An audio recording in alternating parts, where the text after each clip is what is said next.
Hey everyone, and welcome back to our New Testament in a Year Bible reading plan. Today we're on Matthew 14. If it's your first time with us, just hop right on in and let's crack open our Bibles to Matthew 14, verse 1. Let's go. When Herod Antipas, the ruler of Galilee, heard about Jesus, he said to his advisors, "This must be John the Baptist, raised from the dead. That's why he can do such miracles." For Herod had arrested and imprisoned John as a favor to his wife Herodias, the former wife of Herod's brother Philip. John had been telling Herod, "It's against God's law for you to marry her." Herod wanted to kill John, but he was afraid of a riot because all the people believed John was a prophet. But at a birthday party for Herod, Herodias' daughter performed a dance that greatly pleased him. So he promised with a vow to give her anything she wanted. At her mother's urging, the girl said, "I want the head of John the Baptist on a tray." Then the king regretted what he had said, but because of the vow he had made in front of his guest, he issued the necessary orders. So John was beheaded in the prison, and his head was brought on a tray and given to the girl, who took it to her mother. Later, John's disciples came for his body and buried it. Then they went and told Jesus what had happened. So you see, this Herod, who was ruler in Galilee, was actually one of four rulers. There's a lot of Herods actually at this time, and so you don't know that it's not all the same Herod. This is a different Herod than the Herod that almost killed Jesus, but it's in the same line.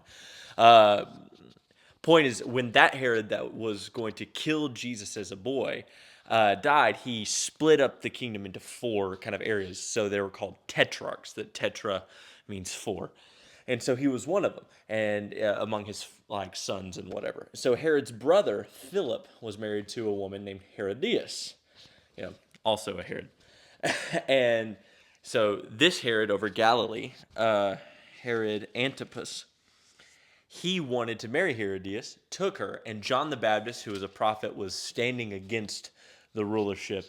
And he said, "This is against God's law. This is wrong what you're doing." And so Herod wanted to kill John the Baptist. He was afraid of the people. Ended up that he imprisoned John the Baptist and had to kill him because of this whole inappropriate dance that Herodias' daughter was dancing for him. Uh, it was most likely inappropriate. Um, so the point being is that John is ultimately beheaded in prison, and his head was brought on a tray and given to the girl. And his disciples came for his body and buried it, and they went and told Jesus what had happened. And so this is a bit symbolic. Remember that just a couple of chapters ago, Jesus talked about how John was the culmination of all the Old Testament. And so all the Old Testament has built up to John's life. And now we kind of see here in the middle of the gospel that John has been beheaded and killed. And so it's kind of a culmination, the very end of all the Old Testament. You see, it's almost like the New Testament. The Old Testament comes here, New Testament starts here. And so there's this overlapping period. And that's what Jesus was kind of talking about. He said that those born among women, those in the Old Covenant, there's none greater than John. But then he says, even the least in the kingdom of heaven is greater than John. So that's kind of where we are right now, is that John's death is signifying the end of the Old Covenant, and that all of that stuff is coming to an end. But that, listen to this next story, who are we to turn to now? Well, the person that he was preparing the way for. So verse 13, as soon as Jesus heard the news, he left in a boat to a remote area to be alone, obviously to mourn some. But the crowds heard where he was headed and followed on foot from many towns. Jesus saw the huge crowd as he stepped from the boat, and he had compassion on them and healed their sick. That evening, the disciples came to him and said, "This is a remote place, and it's already getting late. Send the crowds away so they can go to the villages and buy food for themselves." But Jesus said, "That isn't necessary. You feed them." "But we only have 5 loaves of bread and 2 fish," they said. "Bring them here," he said. And then he told people to sit down on the grass. Jesus took the 5 loaves and 2 fish, looked up towards heaven, and blessed them. Then, breaking the loaves into pieces, he gave the bread to the disciples, who distributed it to the people. They all ate as much as they wanted, and afterward the disciples picked up 12 baskets of leftovers. About 5,000 men were fed that day, in addition to all the women and children.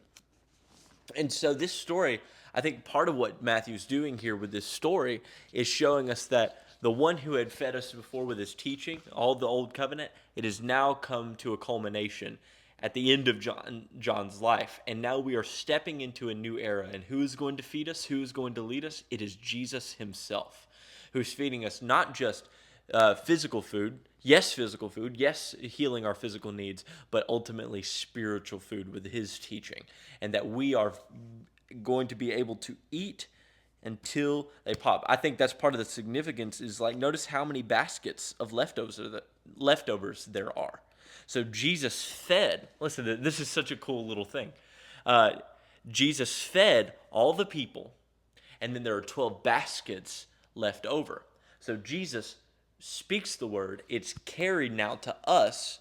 Remember, he broke the bread, handed it to his disciples, who handed it to the people. So just like that happened physically in this story, it happened spiritually with the gospel. And Jesus said the words, blessed it, broke the bread, handed it to his disciples, and his disciples handed it on to everybody.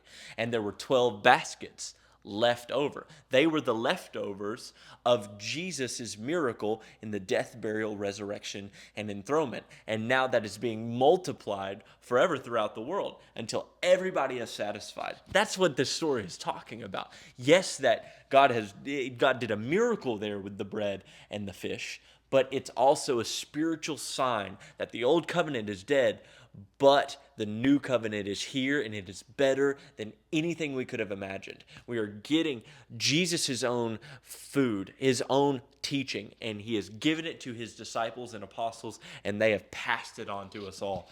And that's what we get when we read this book. So it's just an amazing thing. So whenever you read this book, think that this is one of those 12 baskets. This is the 12 baskets left over for us, and we're still eating it today. So next in verse 22, immediately after this, Jesus insisted that his disciples get back into the boat and cross to the other side of the lake, while he sent some people home. After sending them home, he went up into the hills by himself to pray. Night fell when he was there alone. Meanwhile, the disciples were in trouble far away from land, for a strong wind had risen, and they were fighting heavy waves. About 3 o'clock in the morning, Jesus came toward them, walking on the water. When the disciples saw him walking on the water, they were terrified. In their fear, they cried out, "It's a ghost!" But Jesus spoke to them at once. "Don't be afraid," he said. "Take courage, I'm here." Then Peter called to him, "Lord, if it's really you, tell me to come to you, walking on the water." "Yes, come," Jesus said. So Peter went over on the side of the boat and walked on water toward Jesus. But when he saw the strong wind and the waves, he was terrified and began to sink. "Save me, Lord," he shouted. Jesus immediately reached out and grabbed him.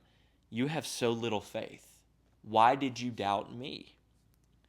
When they climbed back into the boat, the wind stopped. Then the disciples worshipped him. "You really are the Son of God," they exclaimed.